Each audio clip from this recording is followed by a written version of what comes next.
with me, and I thought I was done with you, but I'm back. I just wanted to make a quick announcement for those of you on the East Coast or those of you who like to travel this Wednesday.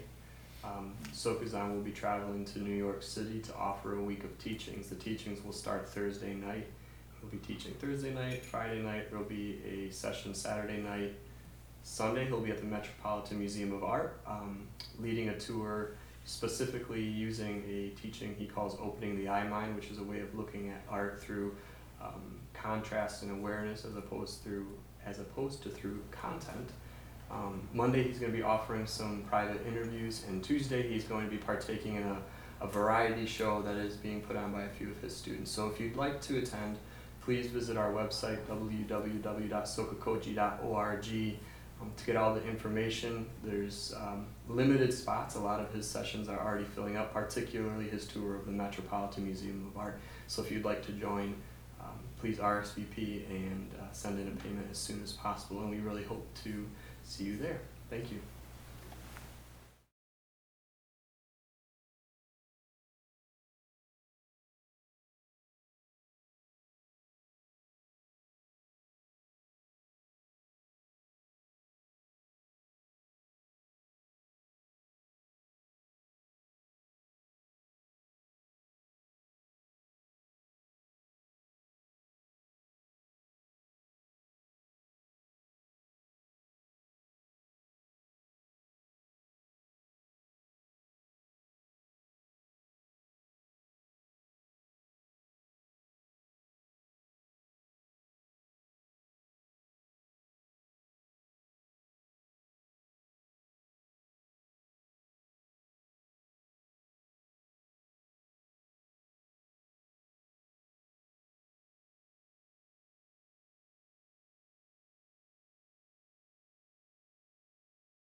Title of the Dharma talk this morning is Questions and Conversation. Is that what I said? So basically that just when I was trying to think of what to talk about, need to have some kind of a topic. So that one showed up a couple of times, and then I thought, well, maybe I'll get some help from you guys. So the basic understanding that I wanted to convey, and it's very simple. I don't know if we can have a whole talk about this. It's just something that needs to be looked at closely and is often not. When we're having conversations with with people, with our family, our friends, our sangha, or the teacher, those are have a kind of a formless structure that goes back and forth and is full of opinions, ideas, conjecture, guesswork, and some kind of a grasping at some kind of entertainment. And I'm not saying we shouldn't do that. But sometimes I say when, in this situation, when someone asks a question, instead of asking a question, actually tries to engage in a conversation, it just doesn't work to do that. The conversational part tends to include in each person all of the things that you have not looked at, all of the things you have not really inspected closely, so therefore they just get drawn into the mix, and they end up being, it could be entertaining, may not be, but definitely fill up the space with ideas and concepts and structures and basically ignorance. So you've heard me say before, when I'm in this position, functioning as a teacher, I don't have conversations. Just ask questions and I'll do my very best to respond. The more clear, concise, precise, all the other fancy words, the question is, the more direct I can be. Are you ready for that kind of directness? If you are, then make sure your questions are not conversational. Make sure that they're very direct. It's not that you can't have some kind of a preamble about saying, so what I was thinking was this, and this seemed like this, and that seemed, but then when I thought this, not that you can't, lay a little bit of a pathway leading up to what you're about to say, excuse me, which might end up in something like, what's real? Or what's unreal? Basic questions, even though we do this all the time, we do it in book study, we do it in Dharma talks, we do it in our individual reading. We run into situations where the Dharma, the teaching of the Buddha, in trying to show us, lead us towards the ultimate nature of our life as human beings, as living in a certain intermediate state called the bardo of living, or life. You're born and you live and then it ends. Happens to everybody. So it's not something that only certain people end up with. Might have questions about that. There are all kinds of people that want to convince you, argue with you, or have conversations about that. And those are, even though they may seem to be going somewhere, usually those that seem to be going somewhere, they're somewhat enjoyable and you're having are somewhat entertaining, or even might be clarifying something.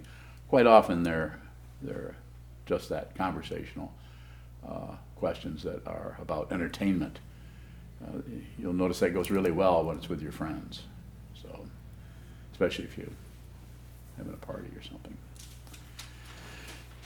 So there's lots of different levels of communication that have to do with solving problems, with coming right down to outright interrogation of someone because of their, as they do in the court systems and so on. But in the Dharma situation, it's good to have very clear questions about the nature of something, or about the nature of what you're experiencing, and to be as clear as possible about that, so that the teaching person, whether it's me or some other teacher, can be direct about that and can respond in such a way that there actually is an inquiry and there's a response that hopefully will be supportive to you in your spiritual path. That's all I got. Michael. What's the difference between the mundane path and the spiritual path?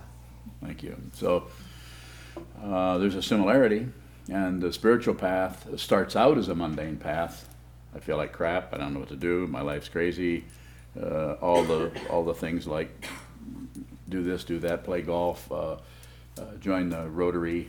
Nothing seems to. There's something about it that doesn't work, or is might even say unsatisfying, or feels false. We might look and we might run into a spiritual path. It might be the spiritual path that is non-theistic, which would be Buddhism, and there's several other ones that are also non-theistic. Advaita is non-theistic, and then there are other ones that are more theistic, which doesn't make them wrong. We're not talking about right and wrong, just a different way of working with the deep nature of consciousness, not just a consciousness that sees this and smells flowers, or fixes food, or lives in a mundane or worldly way, but the mind that somehow there's some kind of a deeper aspect or dimension there. So the spiritual path would be about finding some way to work with, and it might be, you might do it totally on your own. I think it's rare to do that.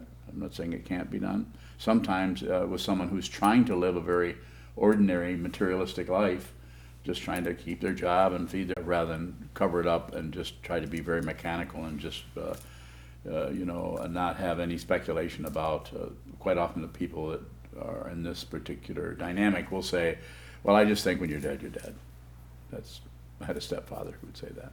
So that was all there was. If you ask him anything about anything, he would just, when you're dead, you're dead. So what he's basically saying is, I'm not going to look there. I'm not going to help you look there. So not wrong. It's not incorrect. It's just the causes and conditions that arise as that person's personality or style or the way he's working with his life, or anybody's working with their life. Some people are not ready to do this.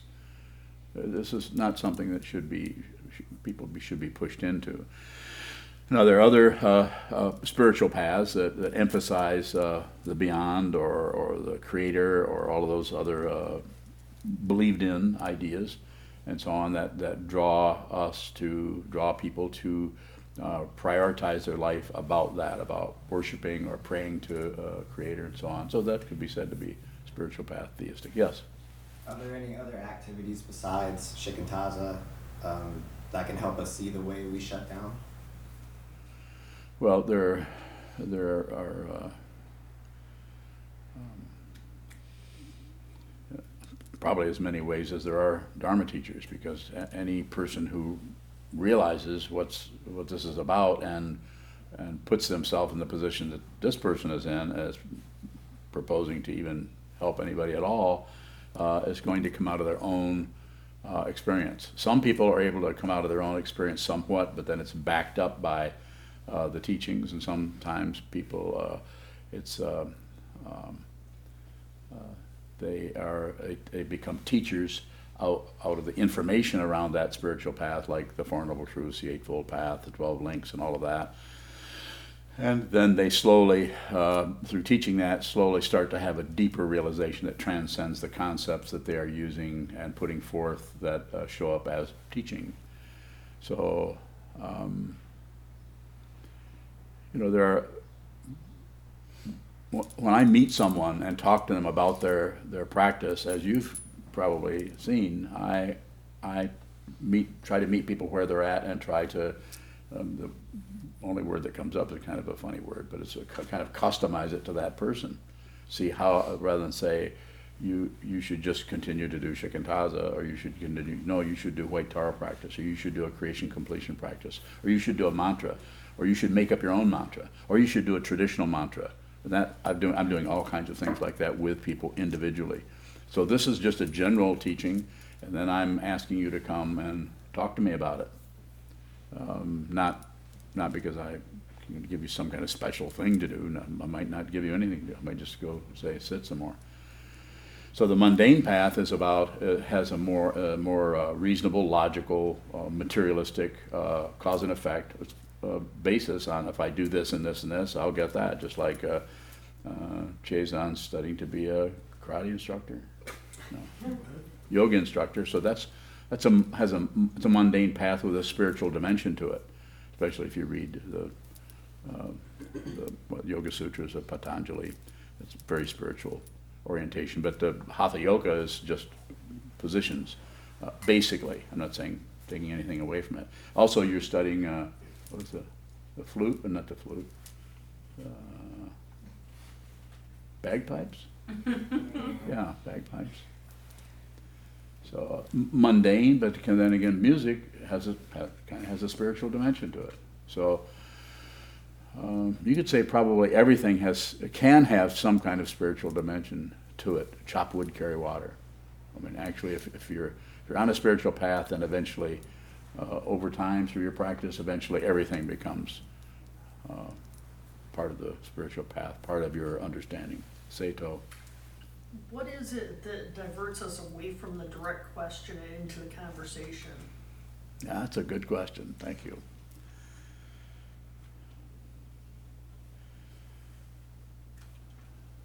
It could be a couple of things. It could be fear of the answer. It could also be feeling that our question isn't really clear enough to not, what you're basically doing when you're saying that is you don't really trust the teacher. So you don't really, I'm not saying you distrust them, but I'm saying you're feeling like what you're saying, you could say it the other way. You don't really trust your own ability to characterize or phrase that. But I would say to anyone, if you have a question, just ask and let it come out into space, and we'll see what happens with it. I'll respond and do the best that I can. But I think there's a little bit of not wanting to lose control of the situation, not wanting to really turn it over to somebody else. So, because what if they say, you say, what should I do with my life? That's like when I met Rinpoche, I thought, oh my gosh, I'm not asking this guy anything. Because he will tell me what to do. He said, you should move here and become my slave or something. I probably would have done it. I mean, because, the reason I talk that way is because I felt so indebted to him for the help that I got from him. I can't characterize it any other way, because I was in a terrible tailspin. I mean, it was really a bad one. When I say bad, it wasn't horrible like some people's lives, but I was getting ready to end my existence because I didn't think I should be here any longer. So when I met him, then he helped me immediately. I started understanding more deeply what was going on. I saw, the little bit of light at the end of the tunnel, kind of feeling like maybe I can see what this is about. Maybe I can, turn my life around or become actually walk a spiritual path. It might be possible to do that. And I think this fellow is probably going to be able to help me. More about that, Sato? Not yet, thank you. Okay, Shoka. What was the help that was immediate? From him? His presence. That was it. It's very rare to meet somebody who is fundamentally present. Of course, you have to be ready to see that. I'm not saying this is going to show up for everybody. A lot of people didn't like him at all, thought he was terrible, thought he was an imposter, thought he was screwing up the Buddhist teachings. I even asked a Gelugpa monk in Kalamazoo back in the early 70s. I said, so I didn't tell him that he was my teacher. I said, so you heard of this guy, Chogyam Trungpa? They said, yeah. And they were doing some kind of a class over there. It was a long time ago. I said, so what do you think? What do you think of him? Is he authentic? Or I can't remember. It was some kind of a thing where they didn't know, or my situation, or that I was already highly devoted to him. And they said, because he was drinking, he'd given up his robes, but he was drinking, he was carousing around, and who knows what he was doing. He was outlandish, is what I think, just very unconventional. And he said, well, we don't really know what he's going to do. And I remember thinking, well, I don't know what you're going to do. I don't know what anybody's going to do. But I remember them being very cautious and very kind of, you could say, they weren't not critical of him, but just, so well, we really don't know what he's going to do. So they're not ready to put their rubber stamp on him, in other words, and approve. So So back to the difference between the mundane and the spiritual. The mundane is more about getting results and everybody agreeing, yes, these are the results you need. And it's like somebody is born with a natural ability to play sports. Then they're probably going to go into that because they have an ability. Somebody else who doesn't have that ability is unlikely to go in that direction.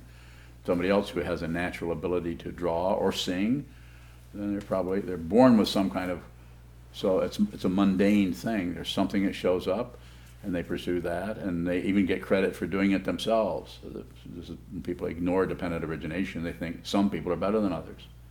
They're just different, not better. That's a powerful misunderstanding of the nature of this world, or relative truth, to think that some are better or higher or more able or more valuable. Junju. You said there's something about the mundane path. Maybe we're going along just having a normal job, and there's a feeling of dissatisfaction. Mm-hmm. It seems like that feeling arises in the spiritual path as well. So what Yes. is the difference between the dissatisfaction? The dissatisfaction in the mundane path is something you feel like you can correct it, and you're encouraged by others. And if you go to a doctor, go to a psychiatrist, go to anyone, and they'll try to fix you, help you. They'll try to change you around so that you fit into the thing we call this living dream. You can correct things in the dream, but this is unreal. It's here. I'm not saying it's not here. We can see it. You guys see me? Yeah, I see you. So that's as far as the reality goes. So the difference is, my understanding, the way it looks over here, is that the mundane part is something that you keep having hope that you can fix it, or fear that you can't. So the hope and fear thing starts to control you, and passion, aggression, and ignorance are pushing, pulling, and shutting down are the three poisons. And then the imputation that the five skandhas, form, feeling, perception, concept, consciousness, are a self and somebody who can advance, or somebody who can be offended or pushed away, or somebody who can fail. It's unreal. And so that same thing shows up in the spiritual path, but we begin to handle it in a different way. We begin through the teachings we begin to meet it where it is at, rather than assume that we make some kind of assumption that we have to change that or make that go away. Just in the way that I teach would be to say, whatever it is, don't do anything with it. Don't blame anyone for, even though someone did something, somebody came up and did something to you, still that triggers, the common metaphor is that triggers an emotion. They didn't give you the emotion or cause the emotion. It was your emotions. But when someone does something that triggers an emotion, the mundane way is to blame them and say they shouldn't do that, and they're wrong, and if it weren't for them, I wouldn't be feeling this way. Whereas the spiritual path, you don't ignore that part of it. Sure, you see the relative part of it, but also you see much more deeply that everything is dependently arisen, and the praise and blame that the cause and effect situation is much more vast and profound, that no one is fundamentally to blame for anything. But as long as there's an attachment to a me, you're going to have anybody's going to have a lot of difficulty seeing what's called a mahavipassana, a great panoramic awareness that does not see an individual anywhere. It sees individuation, but not actual solid individuals.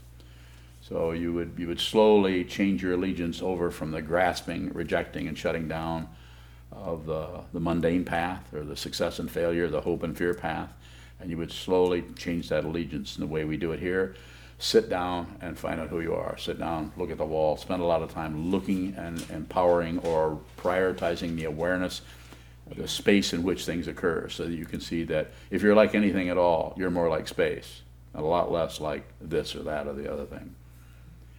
More?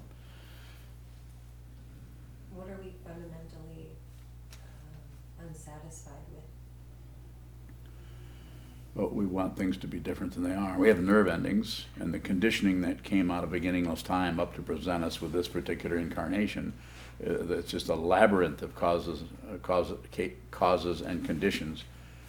A condition of weather, and then something that comes up and causes this and causes that, or pushes on this and pushes on that, runs away from this, runs toward that.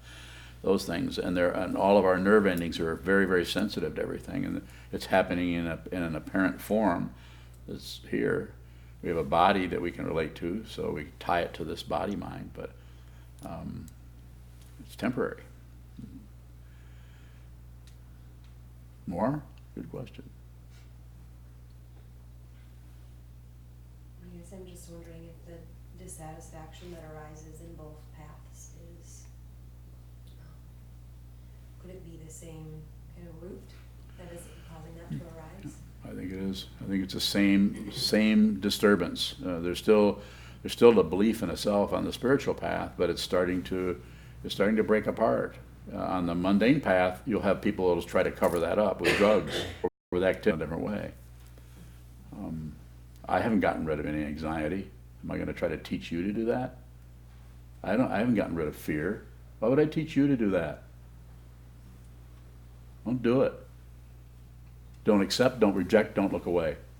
If you do that, then there isn't anything that isn't you, including the fear, including the hope, including everything, include. You've heard of the three cludes? Include, conclude, and preclude? You haven't heard of those. Those are the three clues. I'm not sure what school that is. Anything, you're bringing things in, you're helping, even though you might have some motives that are self-centered still, including. Michelle? What might be going on when it seems that no questions arise? Just simple, just no questions arise. So don't do anything with that, because then you actually cover up that area. Just let that just be open. I know who's asking questions and who's not, but there's no. I'm not criticizing. I mean, if somebody's fully ordained as a monk, then I'm going to put more pressure on them to help me teach.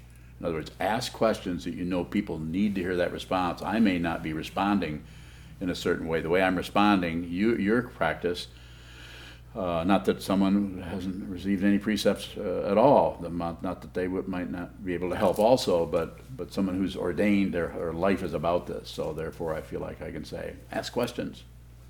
So that, not questions, just you can say, well, I already know that. I'm talking about helping people. Ask questions that will bring this information out, mutual.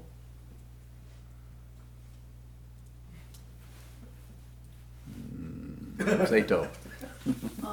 If a question's coming up but it's kind of formless, are there ways that we can approach it to clarify it?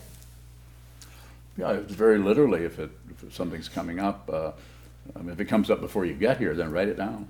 Write something down. But if it's happening here, then you can still try to ask it. When Sheldon doesn't come much anymore, but I always noticed with Sheldon, he would raise his hand, I would call on him, and then he'd come up with a question. Remember that? He'd sit there and not that he didn't have an idea about it, but he kind of had to, once he knew that he was going to have to ask it, then it's like the question, it would have to kind of surface, and then he would ask me. He's probably not listening. He's probably playing shuffleboard or something. Yes? Is there a different dynamic in Dokusan than the talks as far as questions? Yeah, it could take any form. Dokusan meaning an interview between a student and a teacher, so it could take just about any form, and does, all kinds of different forms, depending on what that student presents. Then not speaking for just this teacher, but probably anybody who's teaching something with this same kind of area, really have to, because it is a spiritual path and not just a right and wrong situation, might have to meet people where they're at. So it could show up lots of ways. It might even be quite conversational. But then it might need to do that for a while. But when it's just one-on-one, as they say, then there's more of a then there's more room for that chemistry to happen, maybe. I've had people sit in front of me. I might not do it here, or I might. I've probably done it here. Someone sits down in front of me and asks me a question about something. And they say, what are your favorite numbers? And I would say, 1, 2, 3. And they'd say, right. I'd say, don't say right. Is there anyone here that I've told not to say right? Yeah. Don't say that. This is what right. So, right. It's a block to actually being present with not knowing what to do. So, but another person might say that, and not because I'm so damned insightful, it's just that I'm in the room. It's simple. I spent a lot of years just being in a room, not fighting with anxiety. Whatever emotion comes up, that's what it is. Not something you should get rid of. Stop throwing out your children. No, that's not mine. That can't be. That emotion is too difficult. Don't do it. Be genuine. Live your life. Have the courage to live the way you have these ears. You have this face, this tongue, this body, this mind. This is who you are. This is what you were given by karma. Be this.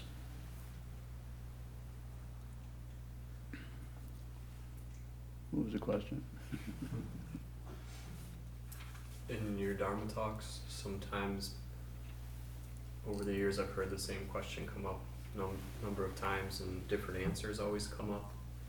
And I'm wondering if there's something between the exchange of teacher and student that is not just about conveying information. That has nothing to do with information.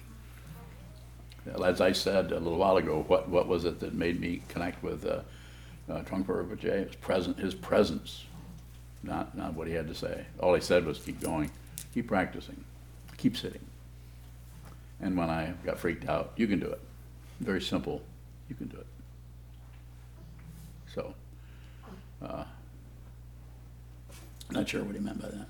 Go ahead. What is being exchanged in the questions and answers that's not just information? That's what it is. There is no exchange. You aren't separate. I'm not somebody else.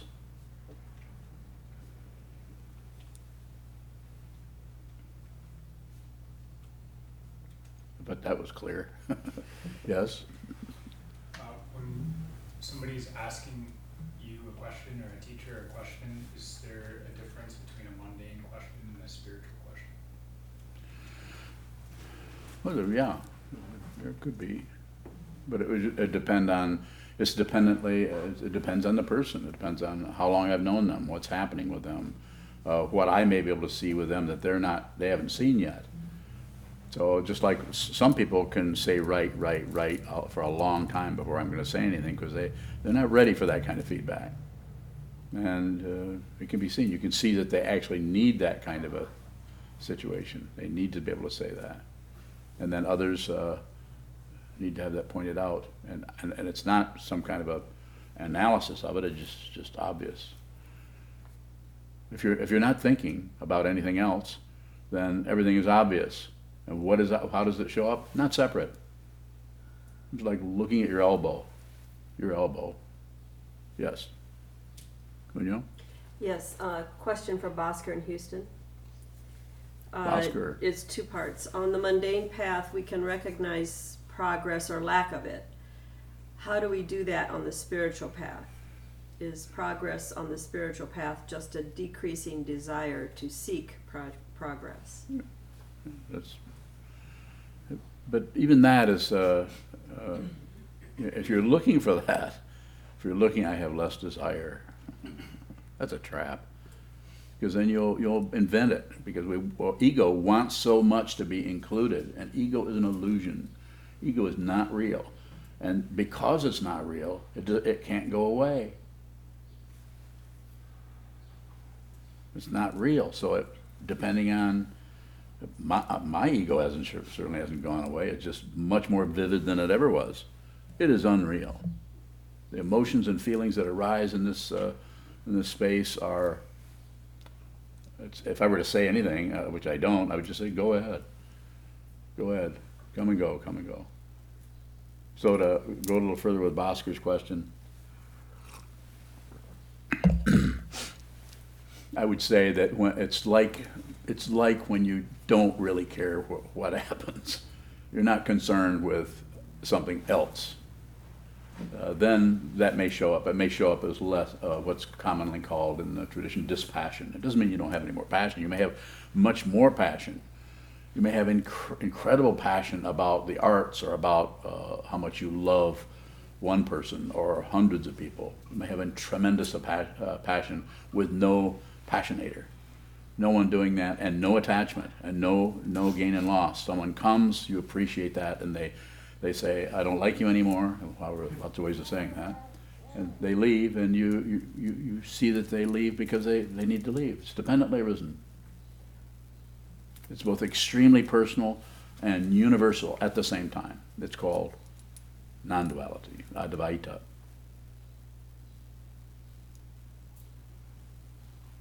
Sokuzan. When your body-mind passes from this world, how will your presence change?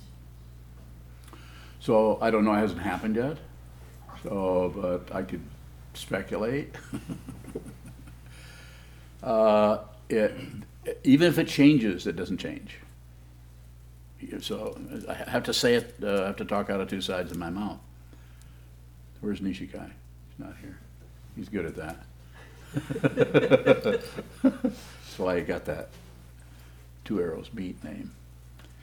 So you may, it could show up anyway. So existence, non-existence, that's the big, life and death, that's the big conundrum that we all face, and this is why people even go towards a spiritual path, because they see, this isn't going to last, and maybe one of their children just died, or maybe their mother died, and they say, it's astonishing that somebody was here one minute and now they're not here. It just it shows us how much we're really, really attached to someone being here. It's heartbreaking to run into that surprise of people die. And, not to be too funny about it, but you're next. Like Trungpa Rinpoche said, some people will die soon, other people will die later.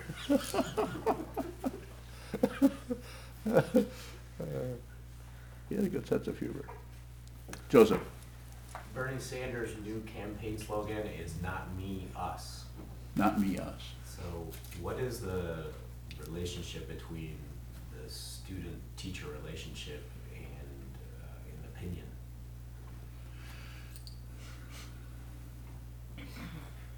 So, narrow that down a little bit, or break it down in a couple parts. So, what is it you really want me to respond to? I guess I'm looking at he's a figurehead, and yet he's saying that he's a community. So what is going on in this forum that's not just opinion? In this form here? Yes.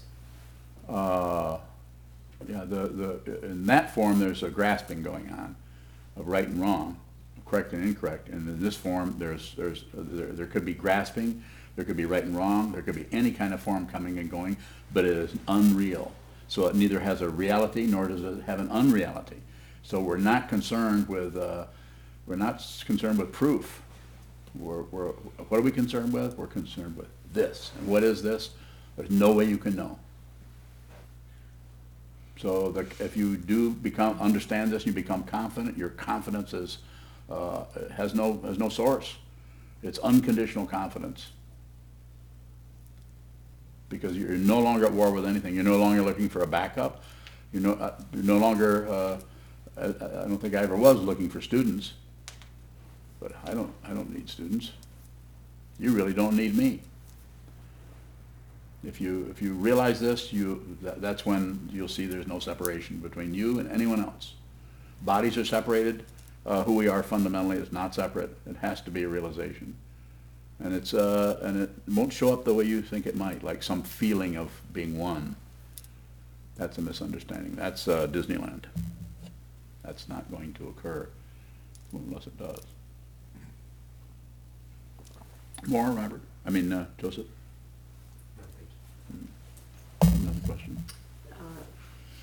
Sokuzan has a question from Traverse City. You said you haven't gotten rid of fear or anxiety. How can we function in a sane way when there is a strong feeling of fear or anxiety? No one having it. There's no one having it. So there's no identity. The fear is still there. It comes and goes, not as strong as it was, say, 50 years ago. But it still comes and goes. You know, all kinds of emotions come and go. But I could, if I was, I couldn't teach in this way if I was trying to get better, and I would be teaching you to get better. I don't even say accept yourself.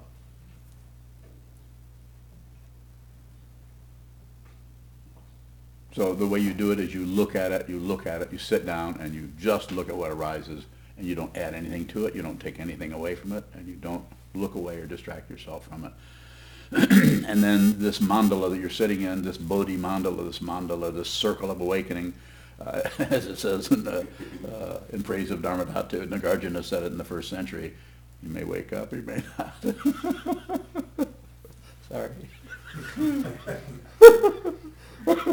The reason I'm laughing is it seems so, and did to me for so many years, that you had to do something in order to awaken. You don't have to do anything. You're already awake. Stop covering it up. We cover it up because we're fearful. We cover it up because there's some little sneaky corner where there's somebody sitting back there that wants things a certain way. Second noble truth.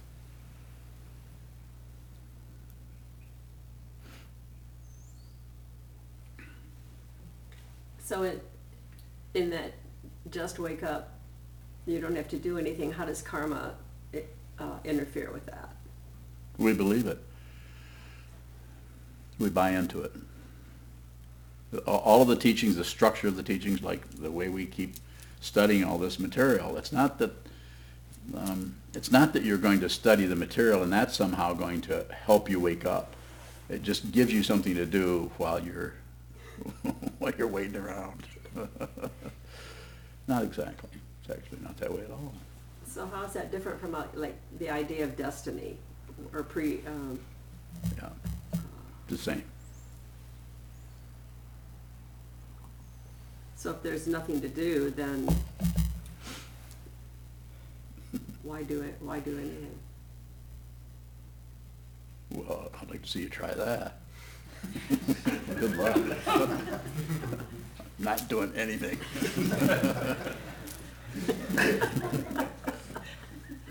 Very unlikely. I know a few other people, even really lazy people can't do that.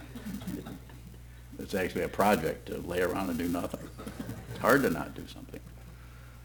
But I get what you're saying, and I would just say that it's because of that is so obvious and it is so subtle.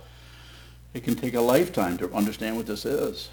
So all of you people are in this room. Apparently, at least for the time that you're in this room, you're interested in what this old man has to say. And I'm saying, train your mind. Sit down, hold still, and watch what your mind does. You are not separate from the awakened one. You're not separate from anything. So we'll start with that guy, though, the awakened one. So, are growth and healing a delusion? Sure. I mean, it's not that it isn't happening literally, with the body, but if you're identified with the body, then yes, growth, healing, and all of that is going to be a relative thing that is very, very magnetizing. And it's not that you shouldn't do it. I don't just not eat because I'm a spiritual being, so I don't need to eat anymore. Although there are some people that have practiced that way. Milarepa, just ate, what did he eat, eggplant? No. He ate nettles. So many nettles that he turned green. So, but he was, Milarepa kind of overdid everything. He stayed in retreat for 1,000 years. And he murdered people, so he was a pretty extreme fellow. But this doesn't mean you shouldn't do it. This doesn't mean you shouldn't be a nurse. This doesn't mean you shouldn't, if people are suffering and their nerve endings, whichever ones, are abraded by something, and you have the skill, the knowledge to help them, of course, help them. But don't add on to that about your identity of being this wonderful helping person. And don't add on to that any kind of analysis about other people should be doing this, or I can do it better than anybody else, or all the other, those are just a couple. So just to keep it very straight, simple, chop wood, carry water. Just time to get the water, go get the water. Time to heal somebody. If you're really doing it and you're completely there and completely present, the person may give you all kinds of appreciation or thanks and gratitude, and you'll understand what's happening with them. But there's no, that doesn't find a self that puffs up or feels proud. Good luck. Further questions?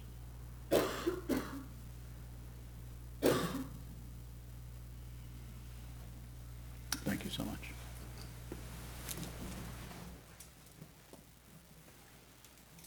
We'll stand and dedicate the merit in the back of our chair books, blue chair books.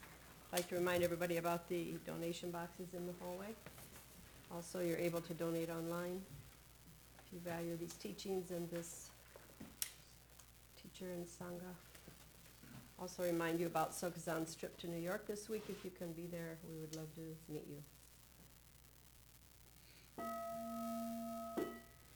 May the merit of this penetrate into all places, so that we and every sentient being together can realize the Buddha's way. Jiho Sanchi Shifu Shison Busa Moko Sa Moko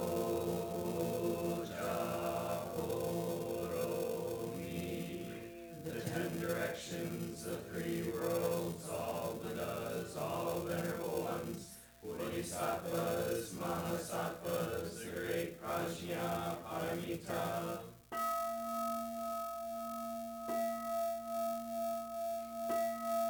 The Buddhas and Bodhisattvas of the 10 directions and the 3 times, please hear us. Please come down out of the light and protect Sokukoji Buddhist Temple Monastery, our Sangha, families, friends, and visitors. Heal everyone who is unhappy, sick, or suffering, and fill them with life.